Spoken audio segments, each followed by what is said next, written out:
All right, I think the time has come that we update our 2027 Oscar predictions, and I think we have a very fun video for you, in my opinion. Yeah, it's been a while since we've done one of these. When was the last time we did one?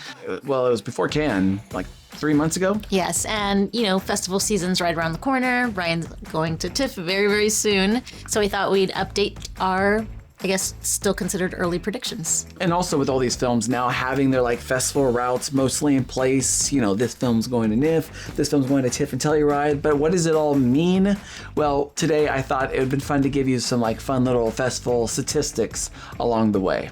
Okay, so where are we starting today? I think we should start with doing like a little festival breakdown. Yeah, you've been talking a lot about festivals lately. It's your new obsession. Speaking of obsession, we're really going to talk about that too. That's true. We already talked about obsession. I've been talking our ear off about festivals because I've just been really obsessed with it lately. And I think a lot of this is already like very instinctual for many of you out there. But, you know, for me, I like to get the actual numbers, and I wanted to take a look mostly at like what festival premiere has currently the best track record with Best Picture. And I took a look at the last 5 years in the Best Picture category, and here's what I found. 13 of them went to no festivals at all. So that is the best, currently, best way to launch your film. Wow. Like, apparently is to not do a festival. 12 films premiered at Cannes, 10 films premiered at Venice, 7 films premiered at Telluride, and at TIFF, we had only 3 films premiered there. Wow. And Sundance, only 3 nominees of the past 5 years for Sundance. And NIF is only one premiered at NIF. And this year, I think that's pretty important because we have 2 films, 2 major contenders that are premiering, doing their world premiere at NIF. That people are wondering, is that going to get Best Picture? So well, that's going to be a good differentiating factor for you. Yes, absolutely. And then we have one that went to South by Southwest, which was Everything Everywhere All at Once. This is actually really interesting. You've been talking a lot about it. But I guess what you're saying is that statistically speaking, in order to be a film that's strong enough to be nominated for Best Picture, you either need no festival launch, right, basically, or you need to launch at Cannes, Venice, or Telluride. Yeah, if you're going to go to a film festival, you want to launch at Cannes, Telluride, or Venice. Or nothing at all. Or nothing at all. That's what it's showing, at least. Okay, well, I know it sounds like pointless and convoluted, but break it down for me, please. Earlier festivals like Sundance and Cannes and Venice, they're used as kind of like a big launching pad for a film. However, I wanted to look and see how important it was for these other film festivals to be kind of a pit stop for these films along the way. And here's what I found. So out of the last 50 films nominated for Best Picture, 24 films screened at TIFF. Okay, so now that's making sense because I was curious. TIFF is such an important festival. Why do you even go to TIFF? Why do you go to TIFF? I thought it was such an important festival. So yeah, it is. It's such a massive film festival. For pit stops. For a pit stop. And that also includes NIF, right? Only, what was it? One film premiered at NIF got into Best Picture the last 5 years. And that was just recently, Marty Supreme. It wasn't even like an official NIF movie. It was like a surprise screening. So it's very rare. But 19 films that were nominated over the last 5 years screened it. So that's the second most important party. As a pit stop, yeah. And then we have Telluride has 18. Cannes is 12. Venice 10, Sundance 3.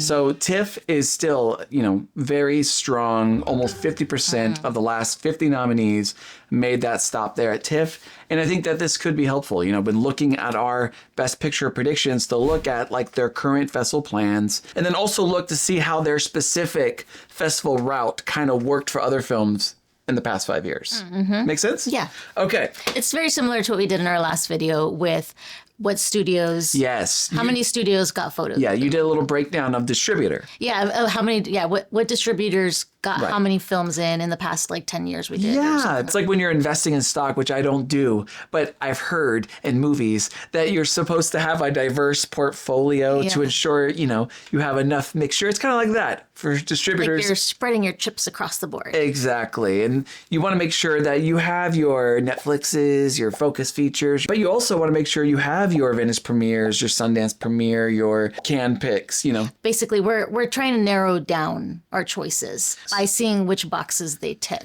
Yeah, and sometimes you might overlook like, oh, I kind of think this film looks really good, but premiering at TIFF, maybe it's not good, you know? Right. Okay, so let's look back at our very early Oscar predictions that we did earlier a few months ago. Okay. There are some predictions. Yeah, these are Cannes. Yes, these are pre-Cannes. And there are some that we have to change already because you'll see why. Yeah. But there's not like a ton of changes, but there are some that we definitely need to change out. So where do you want to start? Well, I think we should start with the films that we no longer have faith in, some for obvious reasons, right? Yes, like for example, Jack of Spades. Not that we don't have faith in that film. We're both very much looking forward to that film. It's still high on our list for next year, I guess. Yes, we can toss that one out But there. it's not coming out this year. It's not coming out this year. It's booted for next year. A lot of people this year had Tom Ford's Cry to Heaven very early in the year. We predicted it was not going to be in time. We got that right.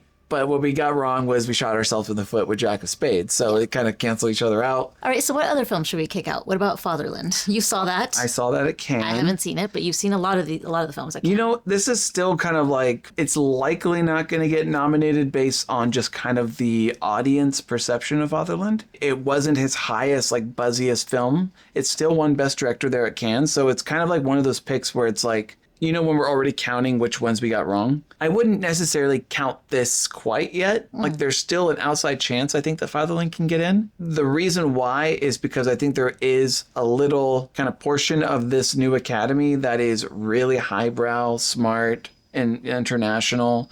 This is what we saw even a couple of years ago with Drive My Car. It's only gotten even more international. I will say that Fatherland is skipping TIFF.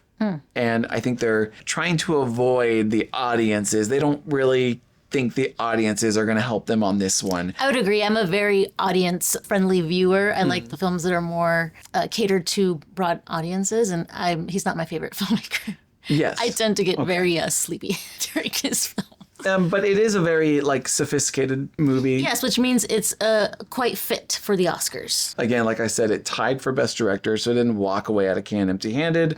But there were other films that people were talking about a lot more. Either way, Fatherland is still doing a festival run, correct? Yes. And it's pretty interesting because the route they're taking is Cannes, Telluride, I think Telluride is almost confirmed. and New York. Yes. They're just going, like, right for the, you know, highbrow critics, trying to get that, you know, credibility through. This is one of the best reviewed films of the year. So basically what I did also is from the last 5 years, I took the top contenders from Best Picture, the top 20 on Gold Derby. Does that make sense? For the last 5 years? Okay. To look at all the festival routes and see, you know, which ones got in, which ones didn't. And out of the top contenders of the last 5 years, I couldn't see a single film that used this current strategy that Fatherland's using, of just going to Telluride in New York and skipping TIFF. I couldn't find a single You film. have time to do this research?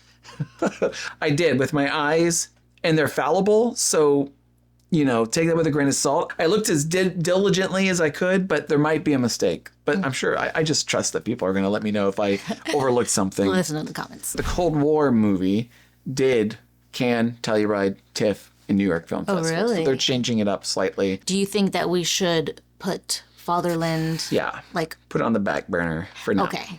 Now we have to remove another film. This one I feel like, I'm embarrassed a little. We technically haven't, striked out on this film. But I already kind of know we're striking out on this film, so let's just get rid of it. It's Social Reckoning. It hasn't come out yet, but I think the trailer has already kind of spooked me. I think we said in our original early prediction video that this is a little bit of like a wild card. It could go well, it could go not well. And for me, the differentiating factor was whether they were going to mimic David Fincher's style of the original Social Network movie, which I thought would have been a bad idea. Or do their own thing. They should do their own thing so people cannot make the comparisons between the two. Unfortunately, the trailer was like a complete ripoff of the original Social Network trailer. And we just don't have faith they're going to be able to pull it I off. don't know. And also, it's not doing the festival rounds this year. It's not going to any festival. That's, to me, not good. Apparently, though, I heard they needed more time in the edit for Social Reckoning. That's what they say. The Venice Festival director shared that they're doing reshoots this month, and it was going to be impossible to get them. But something tells me, though, that they would work really hard to at least premiere at New York Film Festival if they had something special, a la like Marty Supreme did recently, but it's not looking that way. And the fact that they don't feel like they need a festival push, it's not striking confidence in me. I just think they just like are using that as a little bit of an excuse. I don't think they want to premiere this at film festivals. And I think it's going to hopefully be just like that nice movie that you and your grandpa go to. Or either way, it might be rushed if they're rushing to finish it, if it's true. Well, I mean, you did say that they don't need a festival premiere. But some examples of recent Best Picture nominees that skipped that festival circuit, one battle after another: F1, A Complete Unknown, Dune Part 2, Wicked, Barbie, Oppenheimer. I just don't think The Social Reckoning is like that Caliber big. Yeah, film. it doesn't feel big enough or of enough of a spectacle. I think those films those are know all what spectacles. they have. Yeah. They know they have like a winner on their hands. They know they have a people pleaser on their hands. A festival kind of helps a smaller film feel like a big film or feel important. But those other films that I mentioned are already big films. Right. So we have 3 spots to fill. So obviously there's one glaring omission from the list. Big surprise at a Cannes. We need to add it, obviously, La Bola Negra. We got to put that on the list. Yeah, I've been hearing a lot about La Bola Negra, and you saw it. I haven't seen it. It was like an audience favorite, critic favorite. It's like basically everyone's prediction to win Best Picture.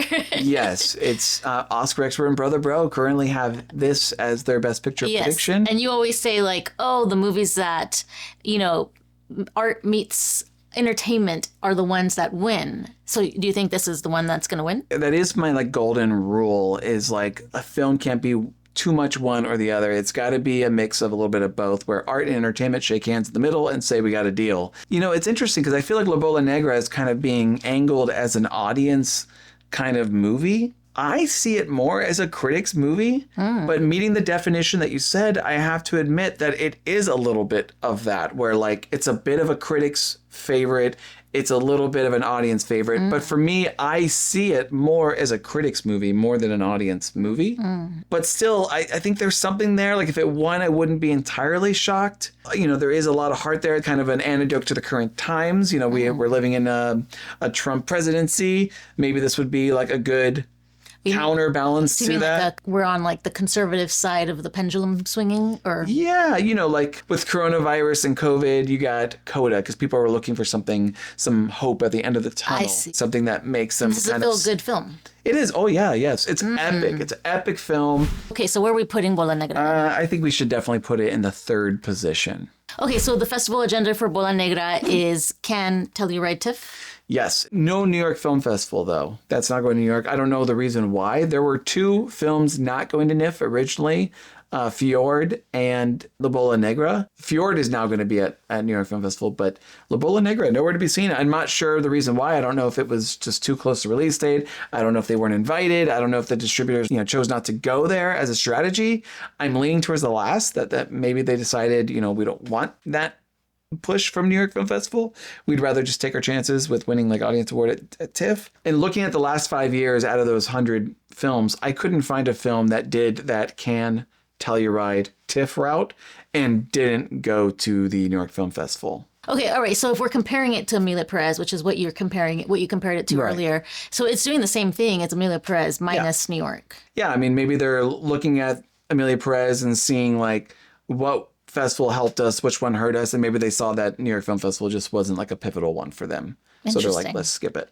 Okay. I mean, these are all theories, of course, but yeah, okay. And also, it's a little similar to Netflix's Frankenstein strategy, except Frankenstein was a Venice premiere, not a Cannes premiere, but that didn't do New York Film Festival, so they might be taking a page out of that book as well. Okay, so I'm assuming we are going to be also adding to our list the debut, because we both saw that trailer, and I'm now on the debut train. Yes, I have to give ourselves a little bit of credit, because right outside the 10, we did have the debut there, so we were so close to putting that in there. Yes, we had suspicion it was going to be pretty cool. I know. And then I saw the trailer and it confirmed it. I can't believe we chose Sorkin over that one. But this is just track record, Yeah. We also had All of a Sudden at number 12, and that ended up being a pretty big hit at Cannes. You saw that and you loved it, actually. Yeah. Didn't you? Oh, I loved it. My favorite film at Cannes. Yeah. So Sight Unseen, I think that was pretty good. I want to shove the debut right in there because the film, the trailer, it's just really doing it for me. I heard originally shaky things about the film from an insider saying it's not really an Oscar contender. It looks great, though. Yeah, it looks right up my alley. It's reminding me, Whiplash. I just feel like it looks awesome. Honestly, I think that's a really good comparison because Paul Giamatti is getting that kind of Oscar buzz. I think currently a lot of people have Paul Giamatti in the Best Supporting Similar to J.K. Simmons. J.K. It's a Simmons. similar role. Yeah, very similar. Almost like exact, actually. Yeah. Yeah, you told me you read this article with Eisenberg's saying that we've been doing test screenings and it plays like a crowd pleaser. Yes. I would not have expected that. He also said, thinking about how to release it, it has the ethos of a 1990s throwback independent movie. And he praises Giamatti and more in that article, like pretty high. I mean, that sounds so good.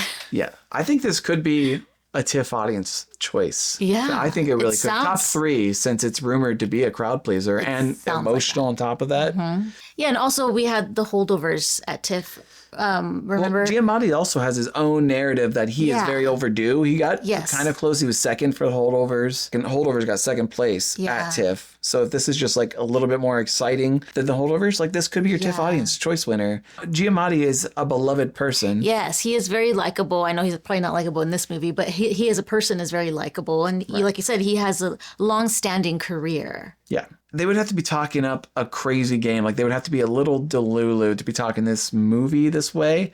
And Eisenberg doesn't give me that vibe. No. That he's like a cocky, like over-exaggerator. He seems pretty neurotic and humble. yeah. I'd understand if this was like a very like gregarious, like cocky, like, you know, Right.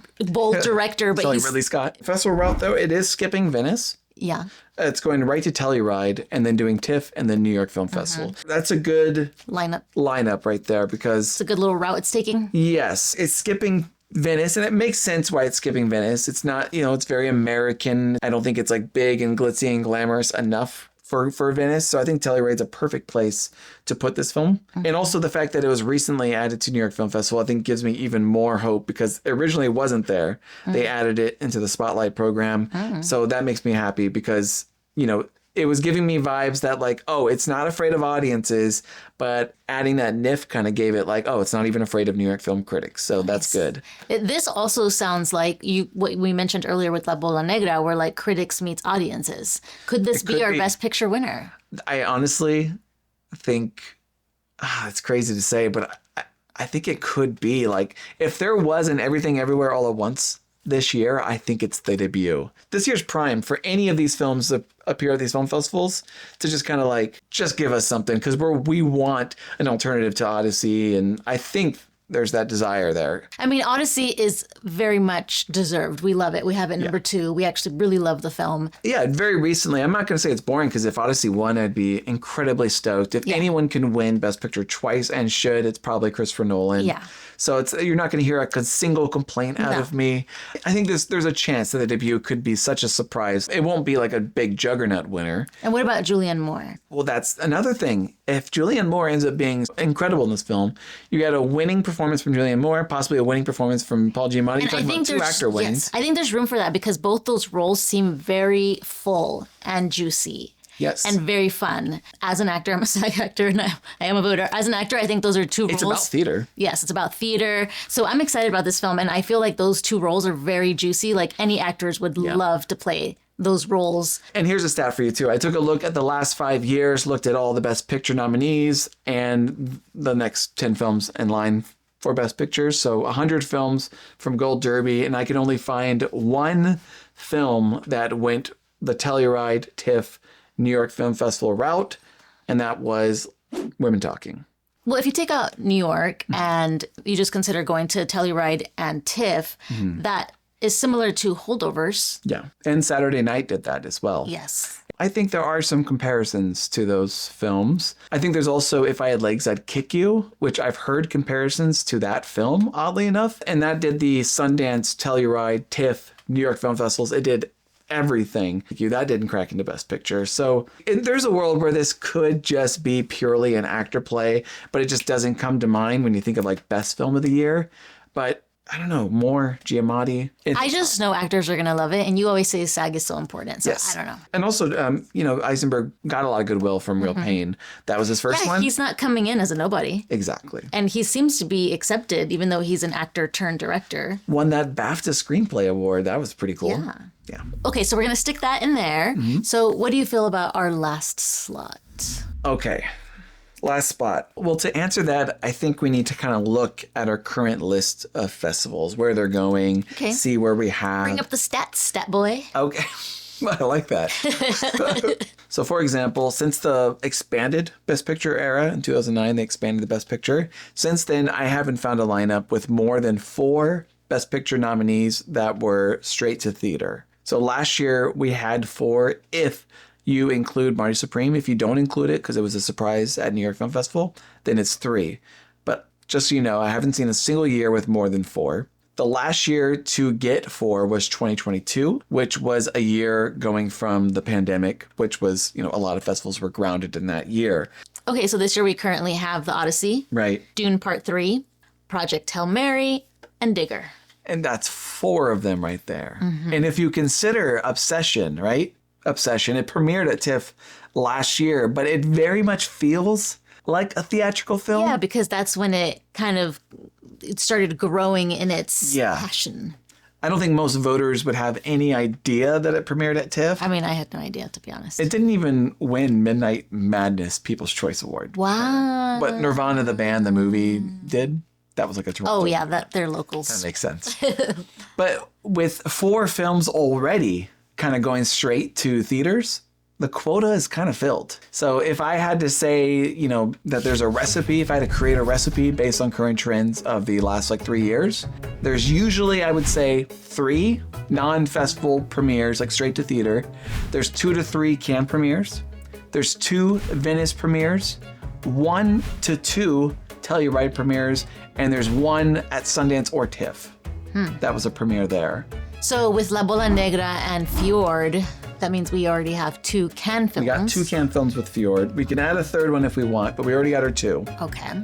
We got 2 last year and 3 the prior year. So if there's going to be a 3rd film, I think it's going to be All of a Sudden. I think that needs to be considered. Yes, I think definitely, especially because of the history with Drive My Car. Yes. And the fact that you really loved it and your Academy taste. Yeah, and it's a very ambitious film, almost 4 hours I haven't seen it, but I trust you on that one. We have 2 Venice premiere slots. Right. But we only have 1 right. Venice premiere. Yeah. Looking at the last 5 years, actually, there's been consistently 2 Venice premieres and Best Picture lineup every single year for the last 5 years. I mean, that's a pretty strong stat, at least for our early predictions. Yes. So right now we know Wild Horse 9 is a Venice premiere. Mm-hmm. And while we kind of go through the films, we have to find room to pick up another Venice premiere to kind of fill in that last spot, I would say.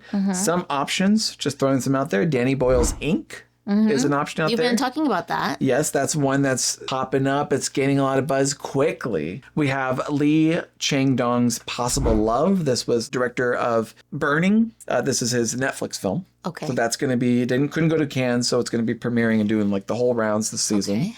We have Primetime. You saw a trailer of that recently? That looks very fun. To me, it looks like a movie that I'm going to really like and the Academy's going to hate. It looks bonkers. Yeah. It looks totally off the wall bonkers, but it looks fun. Okay, we have 1 to 2 Telluride films. Yes. 1 to 2. What does that mean? It means some years, honestly, it's it tends to go back and forth. Looking at the last 3 years, I didn't find a year with 3 Telluride premieres, but sometimes it's 1, sometimes it's 2. Sometimes, it goes back. So there's no consistency. There's no entire consistency. But there's always at least 1. There's always at least 1. And we didn't have 1. And now we officially added the debut to our list. Perfect. So now we got that Telluride. It only solidifies the debut even more for us. Right. Which, yeah, that's true. There is a few other Telluride premieres. There's Elsinore and A Long Winter to consider, which we'll talk about those films as well. I'm leaning towards the debut. Okay. Then we have a Sundance and a TIFF premiere, typically only 1 spot each. Typically or only either 1 or. spot. Yeah. Between the 2? Between the 2. Okay. Sometimes they can surprise you to do 2. 3 years ago it was 2. But sometimes it's 0, 2 years ago. So it's around 1. Looking simply at the last 3 years, you can say it's a 2/3 chance it'll be a Sundance premiere like Train Dreams, or it'll be a 1/3 chance it'll be a TIFF premiere like American Fiction when it won Audience Award. Okay. And I think if it's going to be TIFF, it's probably going to be the Audience Award winner. Which might be the debut. Which might be the debut, yeah. I think distributors know that a TIFF premiere can get you kind of lost in the mix. So it usually kind of surprises you, like American Fiction did. I see. And that brings us to the invite. Yeah, and that brings us to the invite. Because that was a Sundance premiere. Yes, that's a Sundance premiere. We do have that on our list. I know that was our long shot. That was like our long shot prediction when we were like, we're going to throw this out there. Earlier this year, that was pretty crazy to be doing. But now that people have seen it, we saw it very, very early at Sundance. Now that people have seen it, I mean, people are loving this film. It's very small, but...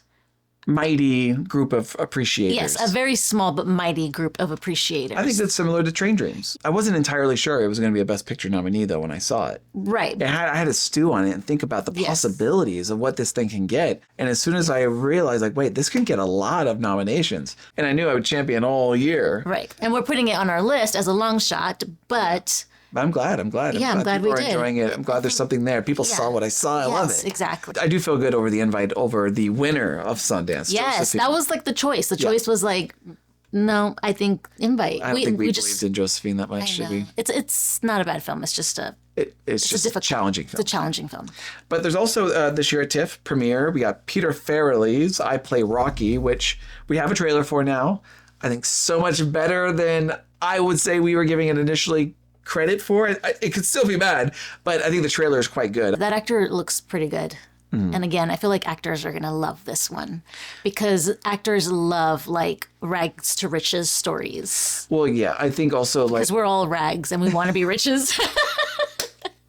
I think we underestimated the narrative of Stallone's story getting that film made. Like, that is like an actor's dream to write their own destiny. Perfect story for actors. Yeah, actors are going to eat this up. They're going to love it. Another TIFF premiere is Being Human. This is from the Coda director. Okay. For some reason, I don't have a lot of faith in this. This is the TIFF premiere. What is it about? Opening night. It's about a woman who is disabled and fights for disabled rights. Real disabled actress in the film. Hey, that's cool. Yeah. I really like that about her. That's really cool. That's really neat, yeah. And we'll see what happens. It's only doing TIFF, so it's kind of giving the signs, like, why not Telluride, It might be more of an audience. Yeah. A broader audience. I think so. Okay. And technically, Obsession is a TIFF premiere. Even though it's been already a year, that could fill this quota. Yes, and I think we should count that. Well, yeah. I would have to categorize it as TIFF. Okay, so I think we're pretty close to having our full list, but there is one omission, and we do need another Venice. Like, that's clear, right? Yes. Like, we have 9 spots, but we definitely need a Venice premiere. We do need a Venice premiere. I want to stick Danny Boyle's ink in there. I think so. That's what I'm leaning towards the most. Like, we knew very little about this film originally when we did this video a couple months ago. Netflix acquired this film very recently. Remember in the last video, we were missing our Netflix pick? I did my own research, and I realized that Netflix, we have to have a Netflix film in there. Right. Because they put the money. They got money. You got money. He got money. Get it all for him. I think the options earlier on was Cliff Booth, and the other one is Narnia. Both of those are like, you're out. Yes, we were able... Cliff Booth, get out of here. So we were really concerned we didn't have a Netflix film, and we were looking at other options, but we weren't inspired by a lot of the picks, so we didn't have one in there. But look what happened. Magically, they disappeared. And we knew they would. We knew they'd pick something up because they got money, like I said. And I feel like this is just like serendipitous. It's perfect. We were missing our Netflix pick. And there it is. So the festival route for Ink, it's going to Venice, it's going to Telluride, it's going to TIFF, it's going to all 3 of them. So if this was just doing Telluride and TIFF, then maybe we can say like, oh, okay, it's going to be maybe like Ballad of a Small Player or something like that. But it's doing Venice. It's getting the big splashy premiere. It's not afraid of it. It's not afraid of dying at Venice. That shows to me a lot of strength. Yeah, me too. So what is it about? Ink, it's an award-winning stage play. It follows media mogul Rupert Murdoch. He's played by Guy Pearce. And editor Larry Lamb. He's played by Jack O'Connell, who was from Sinners, the vampire, the white vampire, the one who is Irish. Which we both enjoyed. He was really good. Yeah, he's great. And it takes place in 1969 as they acquire the sun. It sounds a little bit like Glengarry Glen Ross, Social Network, Spotlight. Yeah, I was going to say Spotlight. It's going to be Spotlight. Yeah, in that realm. But it's going to be using, Danny Boyle's really fast-paced style. And again, didn't Spotlight do rather well? It did. Well, did so well that it won Best Picture. Exactly. Yeah. But then again, we also have like The Post, Right. which was a similar story, right? And that did not very well. But it did get nominated for Best Picture. Okay, then we're on the right track. Journalism is very much a hot topic issue right now. Yes. I think voters are very much, wanting to celebrate stories that celebrate the importance of journalism. So that has that factor there. Also, I want to say that I like Danny Boyle's Oscar work. Yes. Slumdog Millionaires, I'm a fan of. You are a huge fan. I loved 127 Hours. And I also enjoyed Steve Jobs. I think he should have been nominated for Best. Honestly, this is kind of like going to be a fun year for you because not only do you have Danny Boyle, which is someone you really love their films, but you also have Paul Giamatti possibly winning an Oscar. You've loved him since Sideways. I know. So it's going to be a good year for you. So what is the success rate of this festival plan? The Venice Telluride. Yes. Gotcha. So in the top 20 of the past 5 years, I counted 2 times this strategy has been used. One time was Spencer, Okay. and the other time was Frankenstein. Okay. A little bit of a coin toss there. And looking at other Venice premieres that we do have on the table, like we do have some other good options here. We have Lee Che-dong's Possible Love. Yes, we do have Prime Time, but Ink to me just feels like a true crowd pleaser. So yeah, I agree. We have our 10 then. We have our 10. We have our 10.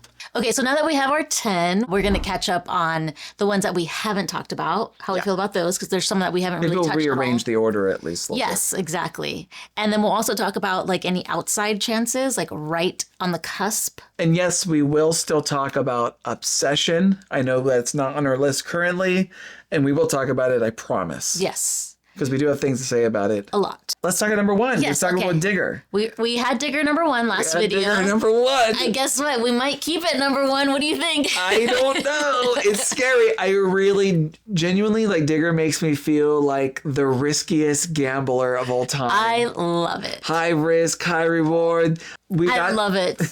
I want to just take the risk.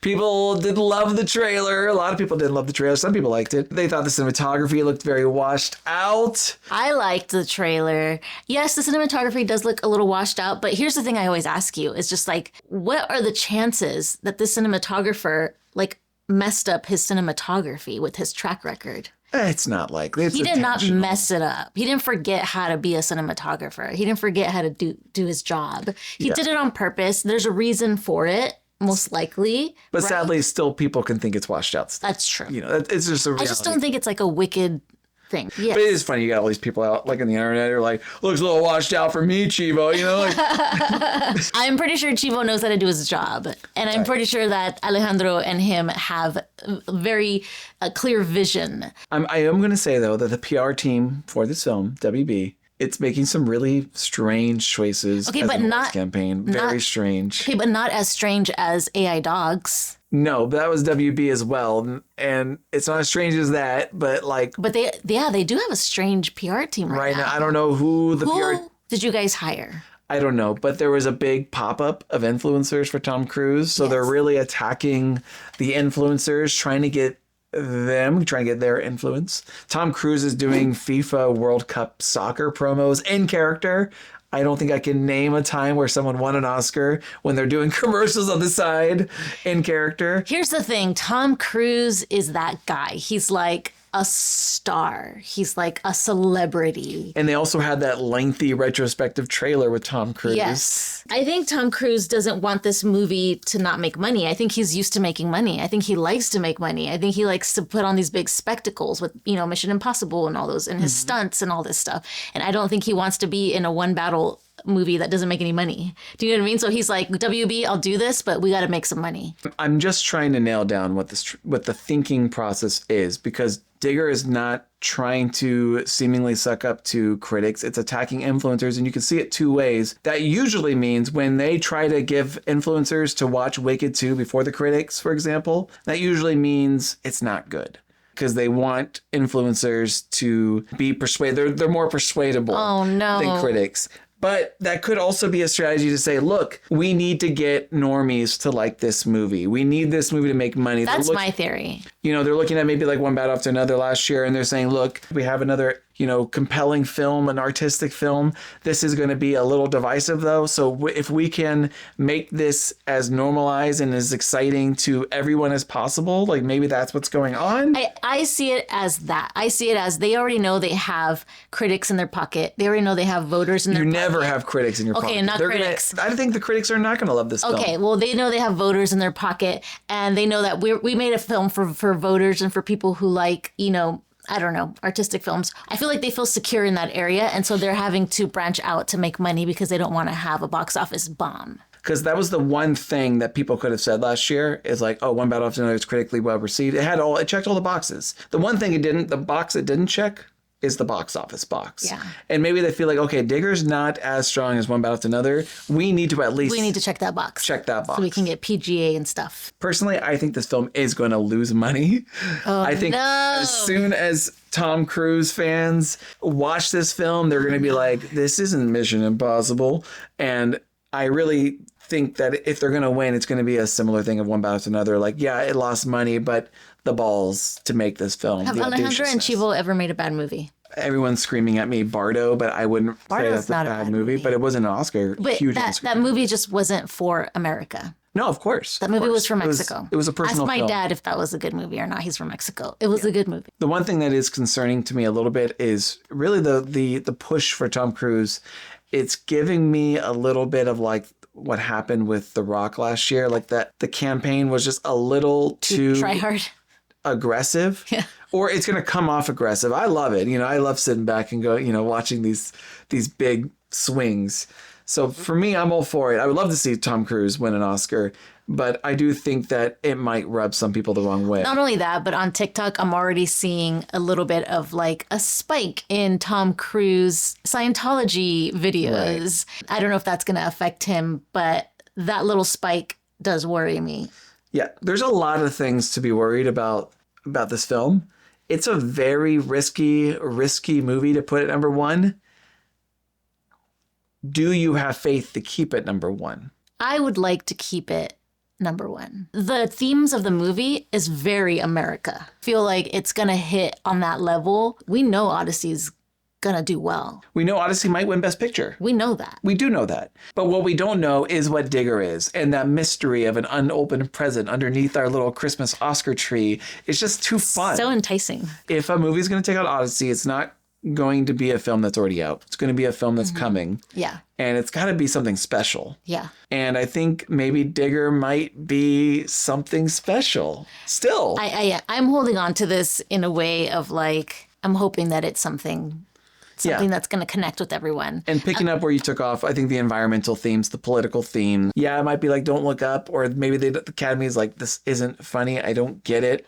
It does look pretty goofy. Yes. It does look like pretty wacky, which might be a problem, the humor. Mm-hmm. It might be just too wacky or like, Alejandro Gonzalez Iñárritu thinking he knows satire. But honestly, this movie could crash and burn. It really can. Or it could win Best Picture. Or it can win Best Picture. There's no in between. There's no in between. It's either or.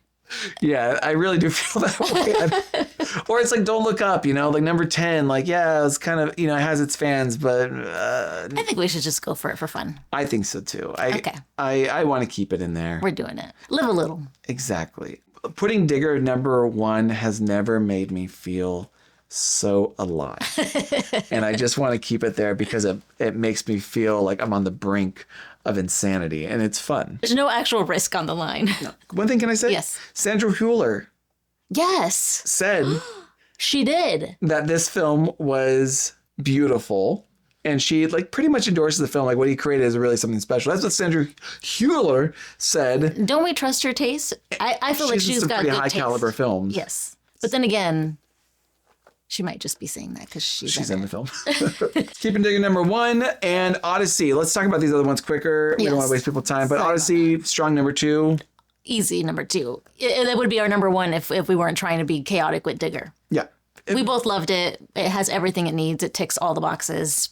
Easy. I think it's an easy alternative. Like if all the films just don't hold up, boom, we're going to default We have a to the super Odyssey. deserving winner. No problem. Yeah. We were going to put Odyssey at number 1, but it just felt like not as fun as Digger. So, Yeah. but we do expect that Odyssey is going to be a big contender, possibly win. We're aware of that. Totally fine with that. Yes. The only reason why it is number 2, though, is I would say the vibe, it doesn't feel as popular as Oppenheimer was with kind of that, just the overall appreciation for the film. But again, if anybody's going to win twice, I think Nolan is the dude to do it. So we're keeping Odyssey number 2, and we have La Bola Negra number 3. Yeah, talked about that. And we have Wild Horse 9 at number 4. Number 4. We have 9 at 4. And do we feel good about that? I do now. Before, it was doing just Venice and Telluride, and it seems like it was skipping TIFF, which would have gone against all of it, his strategy of the last few years. He's always goes to TIFF. Even Three Billboards won the audience award at TIFF. So when he was skipping TIFF, I was like, what is he doing? What is this going? What's happening? But that yellow flag became a green flag because it was a late addition to TIFF recently. It's now screening at TIFF. Don't know why it was late, but it's now going to be there. So I think I have full faith that this is going to do fine. Perfect. Okay, so number 5, we have Dune Part 3. Yes. I want to swap Dune Part 3, if you're okay with this. Okay. Don't you feel like Project Hail Mary at this point? Yes. So I fought you a lot on this. I fought you a lot on Project Hail Mary. And then guess what? I worked on set a few days, and like the only movie actors have seen, and a lot of like the older actors that I'm working with loved Project Hail Mary. And that's like the only movie they can talk about. So yes. Yeah. I mean, if F1 got in and Project Hail Mary didn't, it just would make zero sense to me. Project Hail Mary is 2026's first major 4-quadrant hit, meaning it appealed to men, women, teenagers, older adults. Yes. Project Hail Mary. I'm realizing it. It's like everyone loves it. So it's the Bruno Mars of films this year, where just everyone seems to like it. Yes. There's nothing to not like. So it's going to get in. I think so too. Liked by everybody, like Ryan. Oh, that's not true. I'm Digger for sure. You either like me or you don't. No, you hate me. So Dune Part 3, do you think that could be a possible Avatar 3? I was mentioning to you that the other day. I'm like, are we hitting that like Avatar 3 level of like fatigue? I don't think people feel the same way about Dune that they did about Avatar. Okay. Yeah, but it is based on the Dune Messiah book, not the Dune book. Okay. It's not doing any festivals, but I heard it's also still being worked on, and that seems to be like legitimate. I will say too, though, I mean, to your point, Chalamet was teased a lot last year for that whole ballet thing. On the other hand, Dune's biggest advantage this year, it's blitzing the season at the very last moment. It's going to be a December release. It's going to be very fresh on the voters' mind. It's a shiny new toy that's going to... But is it that new? We've already seen 2 of them. The first one got in, the second one got in. Wouldn't that one come out like in March or April? Like so early in the year, and it still held on. Yeah, it didn't get as much nominations as the first one. Is it going to be a slow decline to the third one? Maybe you're right. What happened to Dune Part 2? Everyone said, oh, Part 2 is not as good as Part 1. Wicked or Dune? Wicked. Oh, yes. Wicked 2 was utter rubbish. But Are we allowed to say that now? Or we knew the source material of Wicked Part 2 was not great. That's what everyone said. I mean, we knew that. But we convinced ourselves that, no, they're going to fix it. Well, because the first one was so good. But we have heard that Dune Messiah is not like as revered as the Dune book is. So we'll see what happens. To me, I just have to trust that it's just so consistent that I think it's going to get in. And again, the December release, I mean... I guess there's no reason to doubt it. So next we have Fjord, which you've seen. I have not seen. Yes, but I can't wait to see this because you talk about it in a way like you really loved this film. I really liked it. It was a very divisive Palme d'Or winner. We love a contentious environment. We love a contentious environment.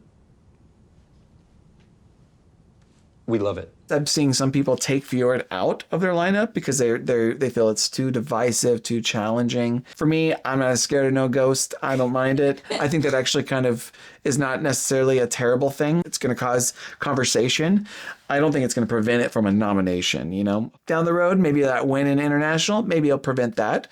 But I have no fear of this not being nominated. What other conversation piece or controversial piece would you compare this to when it comes to Oscar nominations? Amelia Perez. I mean, that was a very controversial movie. But it wasn't for the movie. It wasn't for the themes of the movie. It was for the filmmaking. What film is for the themes of the movie? I don't think there's many movies that are trying to do what Fjord is doing. Just trying to think if there's ever been times where they've also been snubbed for this reason. I can't think of that either. But the thing is, what I'm saying is that I feel like me and you both, this is like a type of movie we love because we love to have these type of discussions and conversations. I don't know that everybody would feel this way or a lot of voters would feel this way. So it's something to keep in mind. No, I agree. I just think that also international voters, we have an international voting base now. We only have limited amount of canned movies. It won the freaking Palme d'Or. At the very least, it's going to be a film people are talking about. For sure. Yeah. I mean, I'm already talking about it and I haven't even seen it. And it's also doing the rounds. It just got added to New York Film Festival recently, so it's looking like Cannes, Telluride,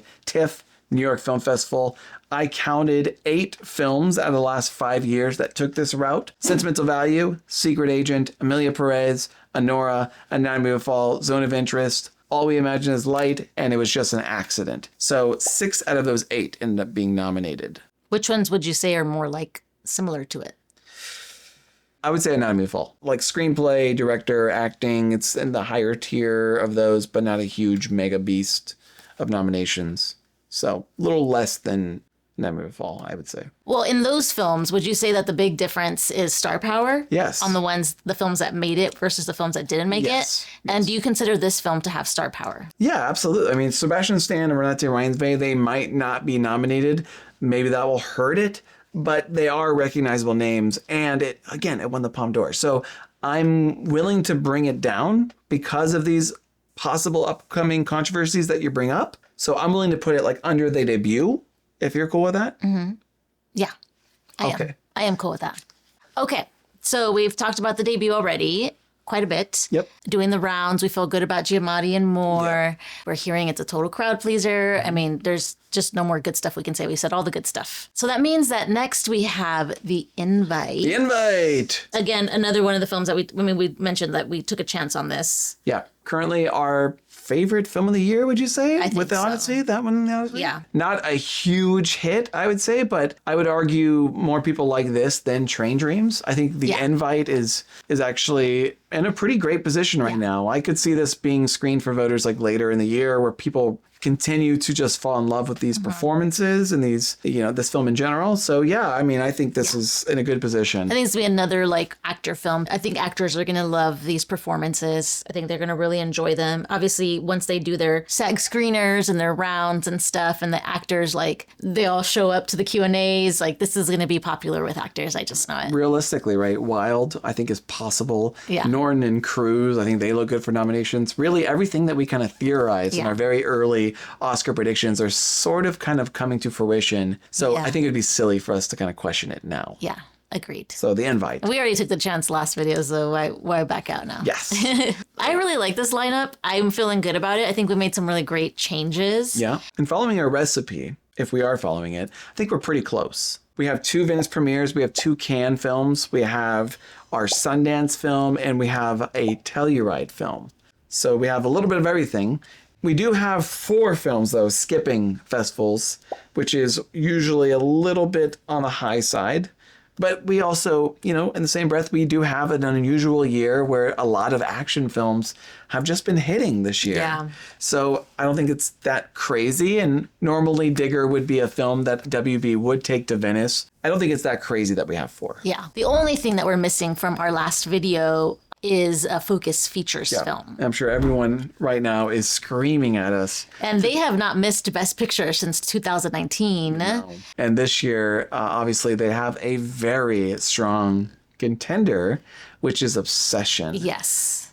We have it at number 11. Now, I don't know if you know this, but majority of people, like, heavily have Obsession in Best Picture. Wow. So we're going against the grain. We're being old fogies right now. I'm not super in the loop about Oscars. I do Oscar predictions with Ryan just based on like the films I like and based off of like conversations we have. I'm a part of SAG and what I hear on set and things like that. Clearly it was a massive hit, right? I loved it. I gave this like a 9. I was teetering with like a 10 out of 10. Like I loved this film. I thought it was just, we had discussions upon discussions discussions about it. I thought it was fantastic. I think the actress is fantastic. I mean, I can go on and on about how much I love this film. I think the most compelling reason that we need to be talking about this is Indy Neveretti is quickly becoming the front runner. Yeah. Having Obsession Best Picture lineup should be an absolute no-brainer, because if you think she's going to win, like, you're not going to have this in Best Picture is crazy. So I do understand that, like, entirely. But once you frame it like through another lens, like maybe it's just a nomination, like maybe the nomination is the victory, and maybe Julianne Moore ends up being more extraordinary, then it becomes easier to see her as maybe kind of like a solo nomination or two from that film. And even if she does win, there's always the Renee Zellweger, your Jessica Chastain, your Stella Alice, speaking of Julianne Moore, given those are all veterans. But unlike the majority of Best Actors that win, a Best Actress can win without being in a Best Picture nominated film. And I think we will probably have a more in-depth discussion in the future about the actress race, where we can talk more in detail about all the intricacies of who's getting nominated and why. As this is a Best Picture video, so we don't have time to go super into it. But you know what this does remind me of? It reminds me of Gone Girl. Rosamund Pike. Yes. Did that get Best Picture? No, like famously did not get Best Picture. And I think that is a good example, because last year, Weapons, Amy Madigan, right? Only nomination was exactly Amy Madigan. She ended up winning. The other argument that people have is that Obsession is going to likely get a PGA nomination, which makes it very difficult to kind of leave this out of Best Picture if it's getting a PGA nomination. But I'm totally expecting that PGA nomination. Gone Girl got it. Weapons got that PGA nomination. But there's always a PGA film that doesn't end up crossing over in the end, because we have now international films. PGA doesn't go for the international films, like Fjord. So, there's less spots in the Academy. That's why you always see about one or two of the PGA films that don't make it in. So I think Obsession could be that film. Yeah, I understand the comparisons to that. The most popular comparisons, like to Get Out and Sinners and The Substance, that you don't, typically associate as your, typical Academy movie. They're considered more like, I guess, thrillers or horrors.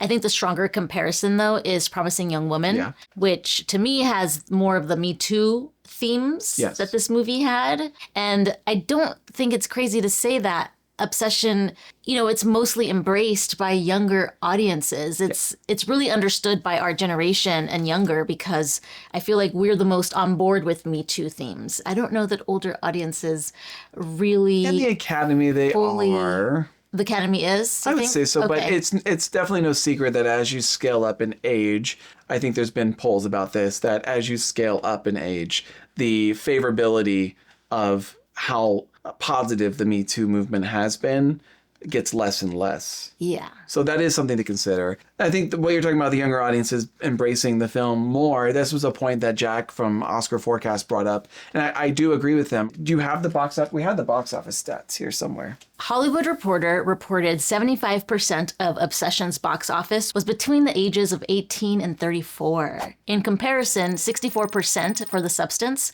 64% for Sinners, 65% for Weapons, 63 to 65% for Joker. I do think the most comparable option that we found is Barbie. Right. But it's not a horror film, but it was 81% under 35. You could probably assume that the average Oscar voter is around 50 or 60. And also speaking a little bit to the Me Too stuff that you mentioned earlier, I don't know if it's as clear. Like Get Out, you clearly know this is a social, racial issue. Sinners, it's pretty obvious. Obsession, is it immediately understood? I don't know that the average Academy voter is going to immediately understand or immediately catch on to what's going on unless it's explained to them. Now, if they have a Q&A... That requires the Q&As. Yes, requires the Q&As. So if they do Q&As... Right. I can see this totally working. Yes, I agree. And also Curry Barker is a really charming guy. He's a good speaker for this film. And they're going to be shocked and amazed that they were able to even make this film on the shoestring budget, and he's 20-something years old. And with that, though, the question is just going to come down to, like, is there enough voters within the Academy to put Obsession, not number 3 or 4, but you need it number 1. You don't need all of them to say number 1, but let's say 10% of the Academy are under 36 years old. Well, more than half of them say Obsession is their number 1 favorite film of the year.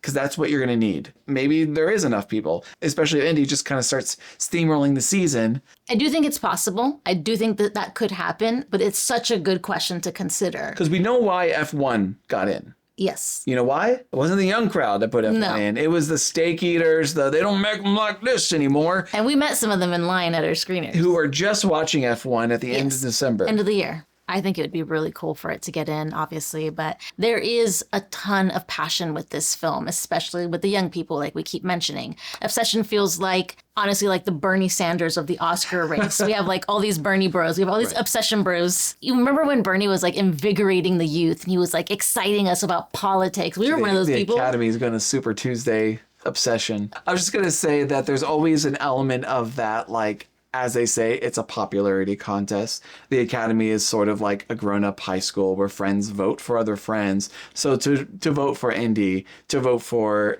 Curry Barker, you got to do it over, your friend of 20 years, which can be difficult. We all know that there's enough passion in the film world and there's enough passion and excitement surrounding Obsession. But to me, the question is more like, is there enough voters that are of the age bracket where that passion is mostly coming from? That's, for me, like, that's the reason why I'm not entirely sure. Of course, we've seen The Substance. We've seen these kind of like crazy movies get in. Substance, I think, kind of like blasts open the door for these types of movies to get in. But I just do also think that The Substance is a Cannes movie. The Substance is Demi Moore. I mean, this film really connects to me, and I think to a lot of women my age, because it's just... But not because of me, right? No, it feels so important to a lot of the things that we've gone through. It's such an important film, and I feel like, it would be a dream for it to get the recognition it deserves and for it to get more clout, more attention, more eyes on it, because I want more people to be aware of these issues, and it's told in such a creative way, in such a fun way.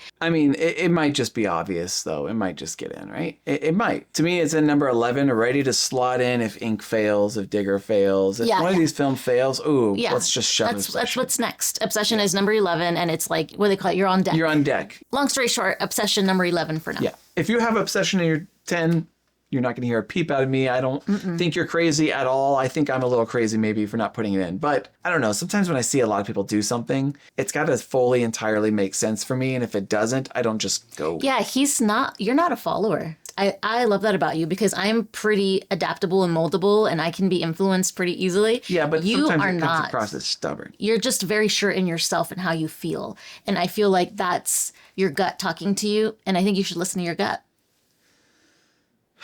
Okay.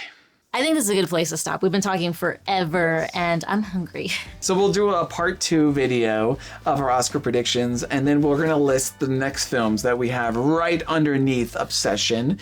And we're going to talk acting categories, directing categories. Yeah. And feel free to let us know in the comment section what your current predictions are. It'd be interesting to see what you think is going to win Best Picture. Feel free to subscribe and keep an eye out for part 2 of this video.